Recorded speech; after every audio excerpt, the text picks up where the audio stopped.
Familia, buenos días. Den un aplauso fuerte al Señor. Dios es bueno, Dios es fiel. ¿Por qué no levanta sus manos ahí un momento? Levante sus manos en alto. Cierre sus ojos poquito. Así bien en alto. Señal de rendición al Rey de Reyes. Padre, te damos muchas gracias. Ha sido tan impresionante poder conocerte, conocer tu amor, tu gracia. Nuestro corazón, Señor, ha estado recibiendo un impacto de esa gracia, Señor, y nos has seducido de una manera tan especial. Nos has enamorado de ti, Señor. Hoy somos tus hijos, ovejas de tu prado somos, Señor. Gracias por el momento en que llegaste a nuestra vida y nos hiciste conocer tu corazón. En el nombre de Jesús, amén. Vuélvale a dar un aplauso fuerte al Rey. Y familia, pues qué bendición poder estar aquí. Hemos estado alimentándonos, la congre ha recibido palabra, hemos estado recibiendo algo muy especial de parte de Dios. Esta congre siempre ha estado basada en la palabra, en lo que la palabra de Dios dice. No proclamamos en esta congregación una religión, un puño de formas, un puño de reglas, tampoco atacamos ninguna. Solamente proclamamos una persona, se llama Jesucristo. Él es el Rey de nuestra vida, Él nos ha salvado y a Él es al que proclamamos. Por lo tanto, esta palabra que hemos recibido se centra en la persona de Jesucristo y se centra en lo que la iglesia, en lo que Él le ha dado a la iglesia. A ver, diga, yo soy la iglesia. Ándele, hágame un paro. A ver, diga, yo soy la iglesia. Nuevos comienzos, capítulo 28. Fermín la semana pasada nos estuvo hablando acerca de la resurrección y qué impresionante lo que nos estuvo comentando. Todavía el miércoles siguió con la misma plática, unos datos increíbles que nos dio, impresionantes, y estuvimos alimentándonos durante este tiempo. Hemos estado en la historia y ha sido muy tremendo lo que Dios ha sembrado en nuestro corazón. Lucas era donde estaba Fermín hablando de la resurrección. Lucas termina su evangelio en un diálogo. El último capítulo de Lucas, hay un diálogo de los discípulos con Cristo. Cristo ya resucitado. En el capítulo 24 de Lucas, allá Cristo se les aparece, está ahí con ellos resucitado. Ya había vencido la muerte, ya estaba confirmando, ya estaba coronando la historia del evangelio, la historia de la creación en su resurrección, y ese era el evento más impresionante que podía suceder. Y Fermín nos hablaba de eso. Y cuando los discípulos están platicando con Cristo, la iglesia hasta ese momento estaba con muchas dudas, temores, confusiones. Es más, lo confundieron a él, porque la iglesia todavía no llegaba a donde Cristo quería que llegara la iglesia, y ya estaba presentado ahí con ellos. Lucas 24:37 dice: pero todos quedaron asustados y temerosos, pensaban que veían un fantasma. Hasta él mismo, la iglesia en ese tiempo, urgía un nuevo comienzo, porque la iglesia todavía estaba en esa confusión. Dice Lucas 24:38: ¿por qué están asustados?, le preguntó Cristo. ¿Por qué tienen el corazón lleno de dudas? Él ya había visitado sus vidas, Él ya había dialogado con ellos, ellos ya conocían la persona de Cristo. Sin embargo, había algo que faltaba. Se necesitaba un nuevo comienzo en ellos, porque todo lo que ellos estaban viviendo estaba basado solamente en sus emociones. Por eso manejaban dudas, manejaban temores, manejaban confusión, porque todo estaba basado en sus emociones. Y siempre las emociones, ¿cuántos ya se dieron cuenta que tus emociones son el peor consejero que puedes tener? O sea, no manches, te llevan a, bueno, no se dice no manches, se dice no manchéis en Reina Valera, ¿verdad? Pero te llevan las emociones, o sea, aquí en la mente, en la tuya y en la mía, o sea, surgen cosas. Para que me las entiendas bien, te lo voy a decir en griego. Surten cosas aquí, se producen cosas bien piratas. ¿Ah? Para que me lo entiendas. Y yo sé que lo que surge en tu mente puede ser así también. O sea, batallas con... Esta gente estaba batallando. Muchos de la iglesia, yo sé que están en esta etapa. A ver, diga, yo soy la iglesia. Están en esta etapa del cristianismo. Sus emociones, arriba, abajo, es un rollo con sus emociones. Entonces Lucas termina donde Hechos se comienza. Y dice Lucas, dice, mientras los bendecía y los dejó, fue levantado al cielo. Y luego dice Hechos 1:9, dice, después de decir esto, Jesús fue levantado en una nube mientras ellos observaban hasta que ya no pudieron verlo, pero ellos no podían quedarse ahí. El mismo versículo que está en Lucas empieza en Hechos. Entonces Lucas termina donde Hechos comienza. ¿Qué tenía que suceder con los discípulos para que no se quedaran en sus emociones solamente y observando solamente el acontecimiento? El cristianismo no puede detenerse en tu historia. Escúchame bien. El cristianismo no puede detenerse en tu historia solamente. No puedes detenerte observando solamente los milagros en tu vida cuando hay una historia más grande que la tuya. Y esa historia es la historia de Dios redimiendo al mundo entero. O sea, tiene que ver con el mundo entero. Los creyentes, era urgente. A ver, diga, yo soy creyente. Necesitaban un nuevo comienzo. Pasar de sus emociones a sus convicciones. De lo que sentían a lo que sabían. Es más, déjame te hago una pregunta aquí. Cuando alguien te hace algo, ¿sientes perdonar? Así de neta, de neta. ¿Sientes perdonar? Mira, estamos hechos del mismo barro y cascabeleamos de la misma biela. O sea, yo tampoco siento, o sea, no hay un sentir así que me dice, no hombre, perdónalo, mira que hasta humo sale y se siente bien machín. No, pero ¿qué sabes? Que si no perdonas a los hombres sus ofensas, vuestro Padre Celestial que está en el cielo tampoco te perdonará.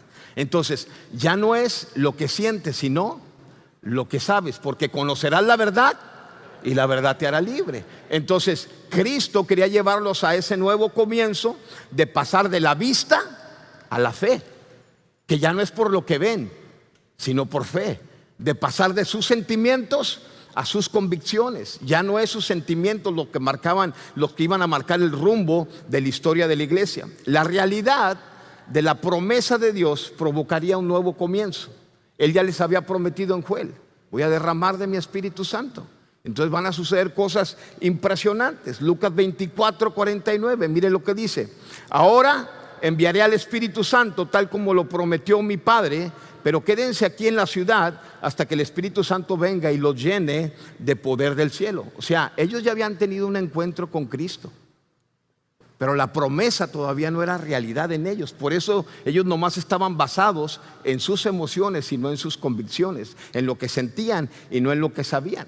Y mire lo que dice Hechos 1:4, y usted ya sabe que Hechos lo escribió Lucas, escribió el Evangelio de Lucas y escribe el libro de los Hechos. Lucas, el Evangelio de Lucas gira alrededor de lo que Cristo hizo, los diálogos con Cristo, la manera en que Cristo trataba a la gente, manifestaba su poder a la gente, la manera en que la gente era liberada cuando venían a Cristo, la manera en que el endemoniado gadareno, Lucas 5, dice, viene Jesús, se presenta con el endemoniado gadareno y lo libra de algo que ni su familia pudo librarlo. Ni el amor de su familia, ni nada pudo librarlo hasta que no llega Cristo. Entonces Lucas está hablando de los acontecimientos alrededor de Cristo, el Evangelio. Cuando entra a Hechos, empieza a hablar de lo que gira alrededor de la iglesia. El poder que iba a ser depositado en la iglesia. Diga, yo soy la iglesia. Dice Hechos 1:4. Una vez, mientras comía con ellos, les ordenó, no se vayan de Jerusalén, no se muevan de donde les estoy diciendo. Dice, hasta que el Padre envíe el regalo que les prometió, tal como yo les dije antes. En Lucas ya les había dicho, espérense, van a ser investidos de poder. Van a pasar de sus emociones a sus convicciones. Van a vivir por lo que saben y no por lo que sienten. Entonces ya cuando entras al libro de Lucas, que es escrito desde la perspectiva de un profesionista, de un hombre de carrera. No crea que Lucas era un médico. Él tenía títulos, y está escrito el libro de Lucas desde la perspectiva de una mente media intelectual. O sea, tenía la capacidad en el intelecto de escribir cosas de acuerdo a lo que él había aprendido, a su carrera, a sus títulos. Entonces no venía desde la perspectiva de cualquier persona. Él era un intelectual.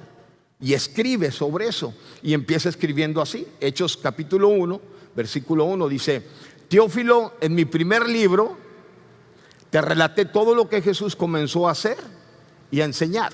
O sea que el modelo de la iglesia, el nuevo comienzo en la iglesia, vuelve a decir: yo soy la iglesia. Ándele, hombre, ayúdeme. Diga: yo soy la iglesia. Ese nuevo modelo de la iglesia, ese comienzo, no era basado nomás en lo que la iglesia aprendió, sino que era lo que Jesús hacía y enseñaba. O sea que se iba a convertir en una vida que enseña haciendo, no que enseña lo que sabe nomás, sino que la demostración de lo que sabía iba a ser en acciones. O sea, sí es cierto que no es por obras para que nadie se gloríe, pero también la fe sin obras es muerta. O sea, entonces Lucas está presentando a Jesús para que la iglesia lo entienda y pueda tener este nuevo comienzo. Lo está presentando como alguien que hacía antes de enseñar. Entonces, regularmente nosotros queremos enseñar lo que hemos aprendido. Queremos enseñar lo que hemos aprendido en la iglesia, lo que hemos aprendido en algunas cosas, pero muy difícil la iglesia empieza haciendo cosas. ¿Usted se acuerda cuando Jesús manda a los discípulos que vayan y recorran las ciudades? Todavía no habían aprendido todo y solamente les dijo: vayan y den de gracia lo que de gracia han recibido. O sea, accionen. Entonces cuando ellos van y accionan, regresan con una información bien padrísima. Regresan y le dicen a Jesús: los demonios se nos sujetan. O sea que la acción y en el hacer cosas se encierra algo que tú ni sabes que tienes a veces. Cuando accionas te das cuenta: wow, esto es todo lo que tengo, esto es la iglesia, esto es lo que Él me dio, esto se va a manifestar a través de mi vida. De repente imponen manos sobre un enfermo y sana y tú dices: wow, qué increíble el poder que la iglesia tiene. Entonces el nuevo modelo de la iglesia, el nuevo comienzo, tenía que estar basado en lo que la iglesia podía hacer. Por eso Lucas dice: lo que Jesús hacía y enseñaba. Aparte, en este nuevo comienzo la iglesia iba a ser impactada por una visión que no excluye a nadie. Porque yo no sé si usted se ha dado cuenta que en la visión de nosotros de repente no todos son incluidos. O sea, hay gente que se excluye, gente que no tenemos en la lista.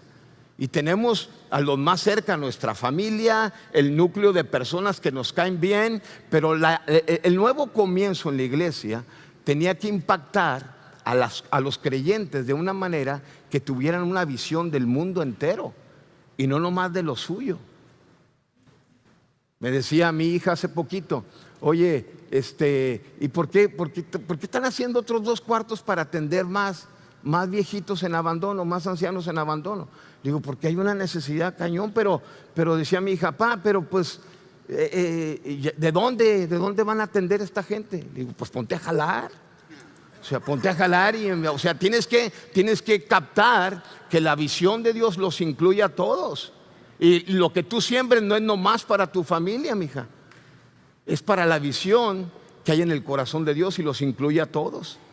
Entonces me dice ella: sí, pero pues, o sea, todavía ni los conocen. No, pero los vamos a conocer. Y vamos a hacer algo impresionante que va a cambiar la vida de ellos. Hechos 1:6 dice, fíjese esto: la mentalidad de la gente antes que viniera el Espíritu Santo y los llenara con el poder que Cristo quería que la iglesia tuviera. Así que mientras los apóstoles, Hechos 1:6, estaban con Jesús, le preguntaron con insistencia, este era su ruego, esta era su oración: Señor, ¿ha llegado ya el tiempo de que liberes a Israel y restaures nuestro reino? Mi familia, mi matrimonio, mis hijos, lo mío. Él les contestó: solo el Padre tiene la autoridad para fijar esas fechas y tiempos, y a ustedes no les corresponde saberlo. O sea, no se estén pirateando con sus oraciones. En pocas palabras, ¿verdad? Dice: y a ustedes no les corresponde saberlo, pero recibirán poder cuando haya venido sobre ustedes el Espíritu Santo, y serán mis testigos, y les hablarán a la gente acerca de mí en todas partes, en Jerusalén, por Judea, en Samaria y hasta los últimos lugares más lejanos de la tierra. O O sea, les amplía una visión impresionante. En este nuevo comienzo, Jesús los saca de su propia agenda y los mete a la agenda del cielo. Déjeme le digo algo, póngase a pensar lo que haya anotado en su agenda para mañana. Es más, lo que haya anotado para hoy. Claro que en la agenda está que vamos a ir aquí a la kermés y vamos a consumir y bien machín. Y vamos a producir y vamos a sembrar. Eso está en su agenda ahorita, porque el Paz nos sembró eso ahorita, ¿va? Pero ¿qué hay en su agenda para mañana? La agenda de ellos tenía que ver con su círculo familiar solamente, con su matrimonio, con sus hijos, con lo de ellos. Y la oración que hacían era para que lo de ellos fuera restaurado. Es más, hablaron, hasta dijeron, nuestro reino. Qué increíble. Si tú te pones a pensar poquito, lo que hay en la agenda tuya para mañana es posible que gire alrededor de lo tuyo solamente y no de lo que hay en el corazón de Dios. Entonces, ¿de dónde quería Jesús sacarlos? De su propia agenda y meterlos a la agenda del cielo. Los saca de su pequeña historia para meterlos en la historia mayor, que es la que Dios está escribiendo para redimir a la humanidad. Pero era necesario ese nuevo comienzo, porque a Cristo ya lo conocían. Lo que había pasado es que habían capturado una visión muy pequeña que tenía que ver únicamente con ellos. No tenía que ver con los niños de la calle, no tenía que ver con los ancianos en abandono, no tenía que ver con los políticos, no tenía que ver con la sociedad, tenía que ver con el núcleo de ellos solamente. Entonces, en el nuevo comienzo urgía, a ver, diga, urge, que la iglesia entienda que en el corazón de Dios está toda la humanidad, es el mundo entero y no nomás los tuyos. Pero te metió a ti en esta historia que Él escribe para que tú fueras la respuesta para el mundo. Venía hablando con el Kiki tiene 13 años. Ese niño lo recogimos cuando tenía 4 meses. Mi esposa me dijo, oye, ¿qué onda? Hay un niño que pues está ahí abandonado, tiene 4 meses, el diablo lo despojó ya de su familia, ¿qué onda? ¿No lo traemos? Y yo pensé por dentro, híjole, ya tengo 4, no manches. Y luego llenas el refri, ¿verdad? Y luego volteas y ya te ganaron el mandado los 4. Entonces yo dije, otro más. Y me dijo mi esposa, ese otro más está en el corazón de Dios, no está en tu agenda. No está en tu agenda, pero está en el corazón de Dios. O te metes a la agenda de Dios o sigues con tu propia agenda. Entonces al Kiki lo recogemos y se viene y se hace parte de la familia. Y ahora que veníamos en el carro, ahora tiene 13 años el Kiki. Mi esposa me habló y me dijo, como me habían diagnosticado una cuestión en el Cora, que me estoy atendiendo y todo ese rollo, me dice el Kiki, me habla mi esposa por teléfono, la pongo en bocina, venimos en el carro y me dice mi esposa, oye, ¿qué comiste hoy? Ya ve cómo las jainas te checan bien machín, ¿verdad? Entonces me dice, ¿qué comiste hoy? No, pues comí sano, está bien, ok, come bien. Entonces, come bien, me dijo. Y ya, colgamos y luego me dice el Kiki, apá, tienes que comer bien. Mira, te voy a dar un consejo, 13 años. Te voy a dar un consejo, apá. Me dice, dura 2 meses sin comer nada de lo que te haga daño. Y luego agarras una semana y te comes lo que quieras. Pero aviéntate 2 meses. Y le dije, pues, apá, mira, si tú te mueres, me dijo así, si tú te mueres va a ser un broncón. Sí, ahora, si te mueres para mi mamá y para mí, que Dios te usa para sostenernos, o sea, para mi mamá y para mí, va a ser como cuando estuviste en el bote solamente. O sea, la vamos a armar. Mis hermanos nos van a ayudar, pero ¿qué tal si para alguna familia, y antes de que me hablara mi esposa había recibido 3 llamadas con mamás en un grito de auxilio, ayúdame con mi hijo, tiene 15 años, se metió en drogas. Me habló otra persona, no pueden recibir a mi papá, que ya no sabemos qué hacer con él, se nos perdió, se fue a Mazatlán, tiene 92 años y lo pueden recibir. Y antes de que mi esposa me hablara, recibo esas llamadas y luego el Kiki me dice, con nosotros no va a haber tanta bronca si te mueres. Y yo volteé con él, ¿cómo, compa? Pues sí. O sea, tan importante soy para ti así. sea que no hay bronca si me muero. Y me dice, pero ¿qué tal si para alguna familia de las que te habló eres su única esperanza? Ay, híjole. Entonces volteó, ¿qué? ¿Qué tal si para la gente que te habló eres la única esperanza? O para alguna familia. Hermanos, tienes que saber, amigo, amiga, tienes que saber que Dios quiere que tú y yo, en nuestro nuevo comienzo, captemos la visión del corazón de Él. No incluye nomás a los tuyos. En este nuevo comienzo te va a sacar de tu propia agenda para meterte a la historia de Él, no a tu historia. A la historia de Él. No fue tu historia, no es tu historia la que redime al mundo, es la historia de Él. Pero en esa historia de Él metió tu pequeña historia. Y ahora tu historia tiene sentido para la redención del mundo entero. Ahora les daría la habilidad para ser testigos. ¿Y sabe cuál es la mayor habilidad de un testigo?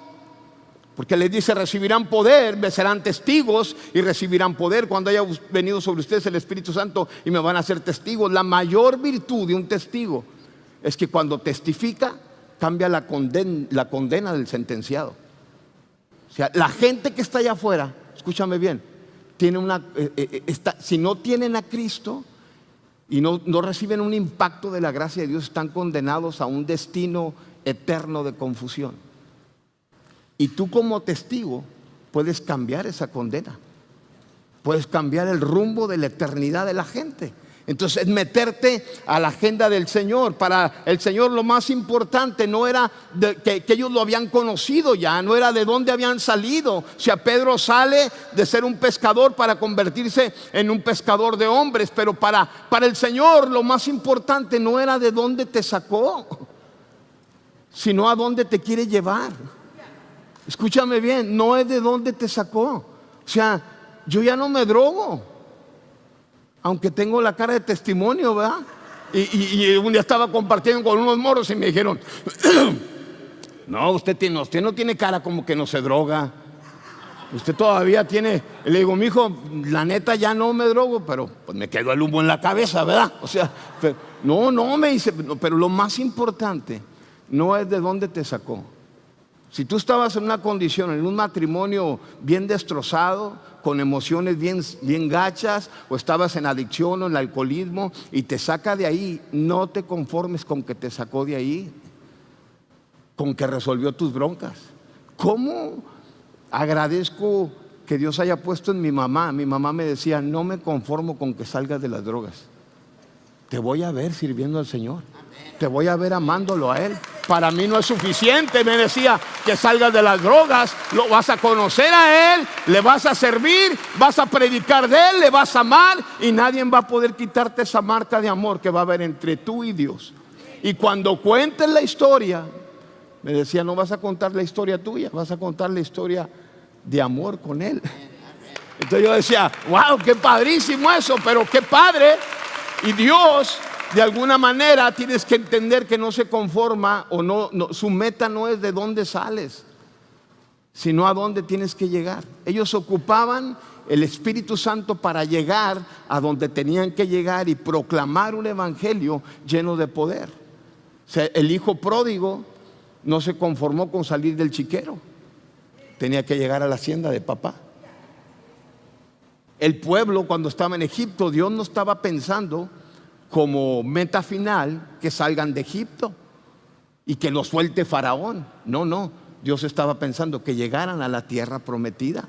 Entonces no es tan importante de dónde has salido como es tan importante a dónde tienes que llegar. Y yo no sé si ahorita, después de tu salvación, estás dando de gracia lo que de gracia has recibido. Si estás yendo y alguien más está conociendo la historia de Dios a través de ti. Los inviste de poder. Hechos 2, 1 al 4 dice, el día de Pentecostés todos los creyentes estaban reunidos en un mismo lugar. De repente se oyó un ruido desde el cielo, parecido al estruendo de un viento fuerte e impetuoso que llenó la casa donde estaban sentados. Luego algo parecido a unas llamas o lenguas de fuego aparecieron y se posaron sobre cada uno de ellos, y todos los presentes fueron llenos del Espíritu Santo y comenzaron a hablar en otras lenguas, en otros idiomas, conforme el Espíritu Santo les daba esa capacidad. O sea, la promesa cumplida de Dios les da un poder y un denuedo. y el nuevo comienzo de la iglesia, a ver, diga, yo soy la iglesia, los investiría de este poder. Ya no nomás era que habían conocido a Cristo, sino que iban a hacer lo que Cristo había hecho. Morir en la cruz, no, pero poder sanar enfermos, poder mirar milagros. De hecho, cuando Cristo está hablando con los creyentes, le dice a los creyentes: el que cree en mí, las cosas que yo hago, también las hará, y aún mayores, por cuanto yo voy al Padre. Y esto hablaba del Espíritu Santo que había de venir con ellos. Las cosas que yo hago, ustedes también las harán. Alguien le preguntó a don Fermín en un seminario: oiga, yo no creo que mayores que Cristo. Y se lo preguntó un pastor, le dijo un pastor: yo no creo que mayores que Cristo. Y don Fermín, con aquella voz media de ultratumba, ¿verdad? Casi, ¿no?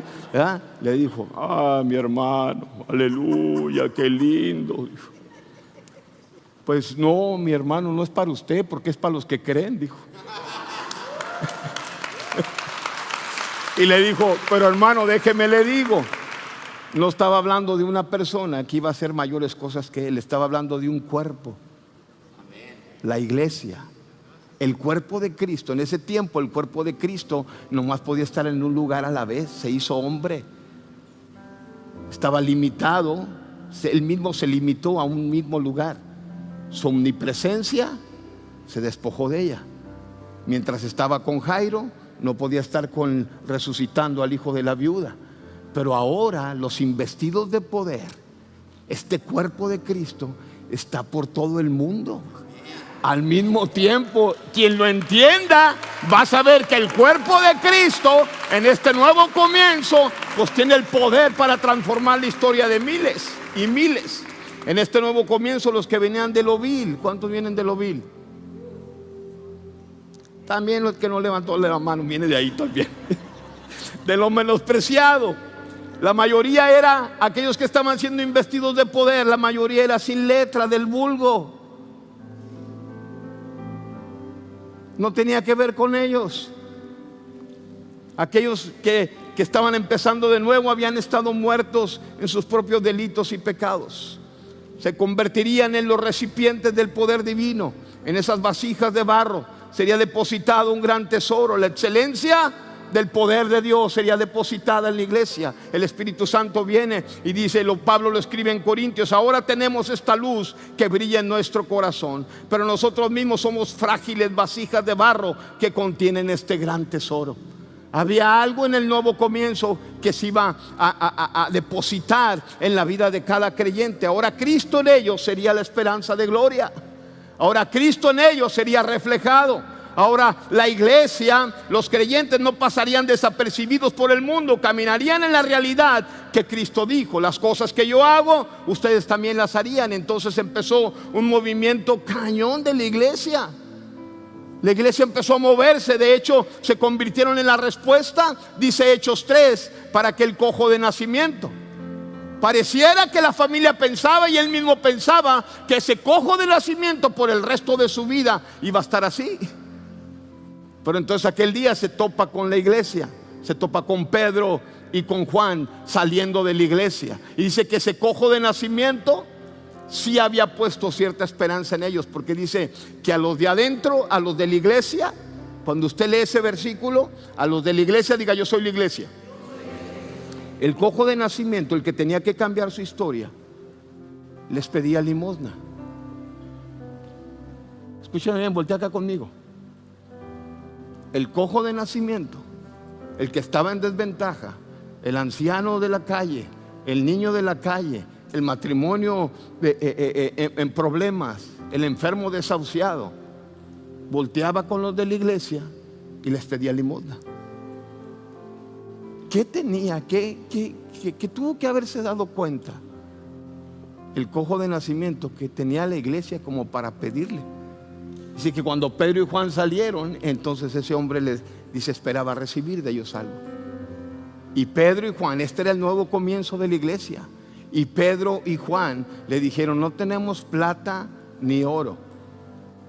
Porque sí es cierto que la mayoría de la iglesia anda sin feria casi siempre. No tenemos plata ni oro, pero tenemos algo más poderoso que lo que nos estás pidiendo. En el nombre de Jesús de Nazaret, levántate y empieza a andar. Y entonces la historia del cojo de nacimiento fue transformada porque se topó con la gente de la iglesia. En el nuevo comienzo había un poder que había investido a esta gente. Y dice Hechos 5:12, dice: los apóstoles hacían muchas señales y milagros, maravillas entre la gente, y todos los creyentes se reunían con frecuencia en el templo, en el área conocida como el Pórtico de Salomón. Multitudes llegaban desde las aldeas que rodeaban a Jerusalén y llevaban a sus enfermos, a los que estaban poseídos por espíritus malignos, y todos, a ver, diga todos, eran sanados. Ya no podían excluir a nadie. La visión del corazón de Dios se depositó en ellos. Iban a vivir broncas la iglesia. Diga otra vez: yo soy la iglesia. Iban a vivir broncas, claro. El siguiente versículo dice que arrestaron a los apóstoles y los metieron en la cárcel pública. Pero ¿qué me impacta en el nuevo comienzo? Que ni las pruebas tenían el poder de detener a la iglesia. Pregunto esto: ¿alguien aquí ha pasado por pruebas? Así deje su mano levantada. Ahora levante la otra mano si alguien ha pasado por pruebas cañones, así que usted dice: no manches. Déjame decirte algo. Ellos estaban pasando por una prueba impresionante. Pero ni la prueba peor, o sea, dice peor o peor. Pero yo traigo el micrófono, ¿va? Ni la prueba peor pudo detener el llamado de ellos. Escúchame bien, iglesia. Vas a pasar por pruebas y situaciones difíciles. Dice que los arrestaron, pero entonces el milagro viene y se hace realidad, y un ángel, dice, empieza a abrir la puerta de la cárcel y los saca de la prueba. Y la demás gente todavía pensaban que estaban ahí en la prueba y que estaban metidos en la cárcel. Pero qué increíble que en el nuevo comienzo no hay prueba alguna que pueda detener tu llamado. Escúchame bien: las pruebas que estás viviendo no son en contra de tu persona. Escúchame bien esto. A lo mejor te va a sonar raro y vas a decir: ¿qué se fumó este hombre? Y te voy a decir como aquel jovencito: no me fumé nada, aunque el humo haya quedado en la cabeza, ¿va? Pero todas las pruebas que estás pasando y las que vas a pasar no son en contra de ti, no son en contra de tu matrimonio, son en contra del llamado que Dios te ha hecho a ti. Por eso cuando están saliendo de la prueba, no los puede detener la prueba, porque hay un llamado que repercute en lo eterno. Repercute en lo eterno el llamado que Dios te ha hecho. Tienes que saber que no hay nada en este nuevo comienzo que pueda detener o tenga el poder para detener tu llamado. Hay un propósito que tienes que cumplir. Dice que cuando los libera el ángel, dice: vayan al templo y denle a la gente este mensaje de vida. Hay un mensaje de vida que no se puede detener. Así que al amanecer los apóstoles, o sea, no se tomaron unas vacaciones después de la prueba.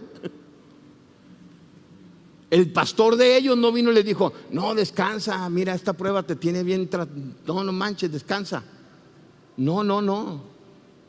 Ellos tenían que continuar con un llamado que era de vida o de muerte para los demás. Ellos ya estaban en vida. Vayan y den este mensaje de vida. Termino con esto, familia. Yo me acuerdo cuando llegó Sergio Coraza. Ahí, un amigo nos lo recomendó y nos dijo: hoy tengo un amigo que tiene 9 meses en coma. Va a salir de coma, perdió todo. Pero creo que la única esperanza que tiene él es que llegue con gente de la iglesia, y que la gente de la iglesia tiene un llamado para resolver asuntos que otros no pueden resolver. Y le dije: sí, tráetelo. Yo me acuerdo cuando llegó Sergio Coraza, llegó así, con la mano torcida, y llegó y empieza a caminar despacito hacia nosotros, y yo me acerco con él y le dije: qué padre que llegaste, amigo.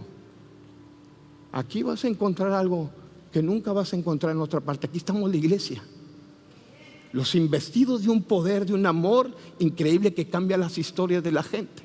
Y me dice Sergio, apúrate, compa, porque tengo un chorro de jale, ¿no? Me dice, gracias por recibirme. Lo abracé y le dije, aquí tu vida va a ser cambiada. Bienvenido a esta familia.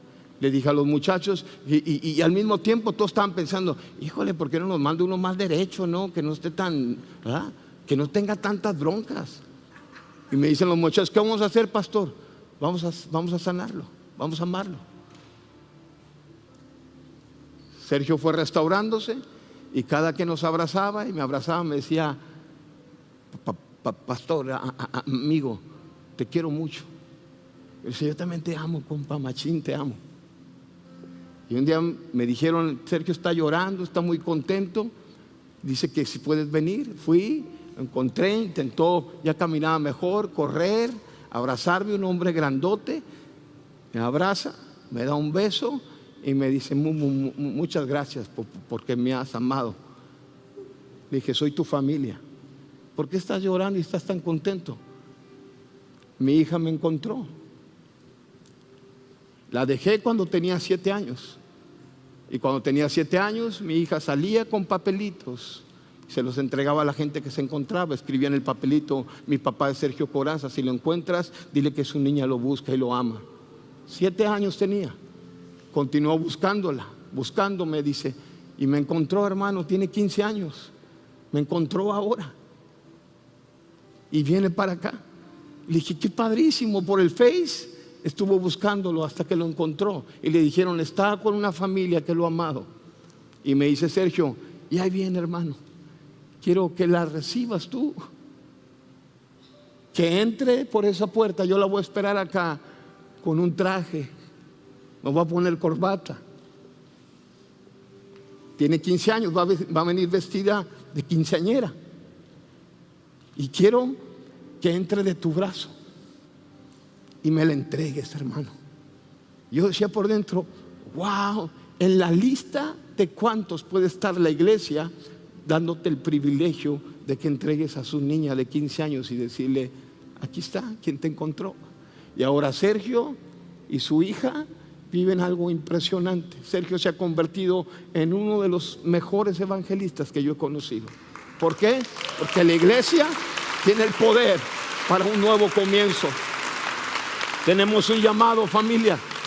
Tenemos un llamado a cambiar el mundo entero. No importa quién te mire menos, quién te haya menospreciado. No importa si tú mismo te has desvalorado. Tienes un llamado poderoso. La agenda del cielo te ha metido en esa misma agenda. La agenda del cielo tiene tu nombre. Tienes un llamado poderoso para que en el nombre de Jesús cambiemos la historia de mucha gente del mundo. Es posible que tú vengas aquí por primera vez. Miré, amiga, que venías por primera vez, ¿verdad? Qué padre tenerte aquí. ¿Alguien más que venga por primera vez? ¿Alguien más? ¿Alguien más? ¿Alguien más? Ay, amiga, qué padre. Lupita, qué machín que te la trajiste. ¿Alguien más? ¿Alguien más? ¿Aquí alguien más? Qué padre, amigo, que estás aquí. Mire, voy a pedirle algo. Usted que viene por primera vez, póngase de pie. Ahí, póngase de pie ahí donde está. Y quiero hacer algo. Quiero que la iglesia, mira, esta es tu familia. Somos tu familia. Hay algo en el corazón de Dios a favor tuyo. Por eso la invitación de alguien de la iglesia a que vinieras, la invitación de alguien a que vinieras. Hay algo del corazón de Dios para ti. Y le voy a pedir a la iglesia que extienda su mano hacia allí, hacia ellos. Extienda su mano hacia ahí. No sabemos ni las broncas que traen cargando, no sabemos las emociones, no sabemos los problemas, no sabemos el impacto que ellos estén recibiendo ahorita de cualquier problema, de cualquier bronca, una noticia de financiera, una noticia de enfermedad, una noticia de que el divorcio, no sabemos qué estén viviendo. Lo que sí sé es que esta iglesia está investida de un poder que cambia historias. Que al orar se puede producir algo que nada ni otra cosa lo puede producir. Y antes de que la iglesia, así con las manos extendidas, ore por ti, dile esto al Señor. Repite esta oración con nosotros. Dile, Señor Jesús, te doy muchas gracias por amarme. Te pido perdón por todos mis pecados. Te recibo en mi corazón como mi Señor y mi Salvador. Desde hoy me declaro tu hijo. Ahora sí, iglesia, ayúdame a orar por ellos. Padre, te damos gracias. Te doy gracias por mi amigo, por mi amiga, por mi amiga en este lugar, por mi amiga en este lugar. Te doy gracias por ellas. Padre, tú conoces el corazón de ellos y la necesidad y la urgencia que se tiene en algún área de su vida. Señor, redímelos, sálvalos, dirígelos y que conozcan tu amor y que ese amor tuyo impacte el corazón de ellos, Señor, en el nombre poderoso de Jesús. Amén, amén y amén. Muchas gracias.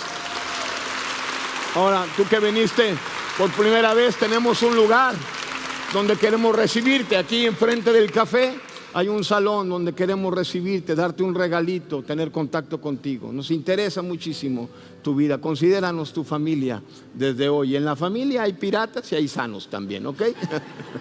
Pero qué bueno que viniste. Padre, gracias por esta reunión.